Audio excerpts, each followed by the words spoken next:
বর্তমানে বিজনেস কিন্তু খুবই ইজি এবং অনেক সহজ যদি আপনি এটাকে সুন্দরভাবে সুচারুরূপে সেট আপ দিতে পারেন। নাম্বার 1 হচ্ছে আকর্ষণীয় এবং গুরুত্বপূর্ণ কন্টেন্ট মেক করা।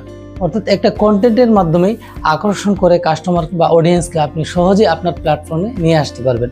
আর বর্তমানে খুবই ট্রেন্ডি এবং আলোচিত একটা বিষয় হচ্ছে ল্যান্ডিং পেজ, যার মাধ্যমে সহজেই অডিয়েন্সরা বিস্তারিত দেখে নাম, ঠিকানা, ফোন নম্বর দিয়ে অর্ডার করতে পারে। আর এক্ষেত্রে অবশ্যই আপনার ল্যান্ডিং পেজটা ইউজার ফ্রেন্ডলি, সাজানো গোছানো এবং ব্র্যান্ডিং লেভেলের হতে হবে, যেন সবগুলো পারফেক্টভাবে সাজানো গোছানো থাকে। সকল বিষয় যোগাখিচুর করে রাখা যাবে না, খুবই সাজানো গোছানোভাবে থাকবে। অডিয়েন্সরা আপনার কন্টেন্টের মাধ্যমে এসে বিস্তারিত খুবই ইজিলি দেখে নাম, ঠিকানা, ফোন নম্বর দিয়ে অর্ডারটা প্রেস করে দিবে। তো বিজনেস রিলেটেড এমন সব গুরুত্বপূর্ণ টিপস জানতে বা সহজেই টেকনিক্যাল সাপোর্ট পেতে আমাদের এই সাপোর্ট টেক পেজটাকে অবশ্যই ফলো করে দিবেন। সবাই অনেক ভালো থাকবেন। আসসালামু আলাইকুম রহমতুল্লাহ।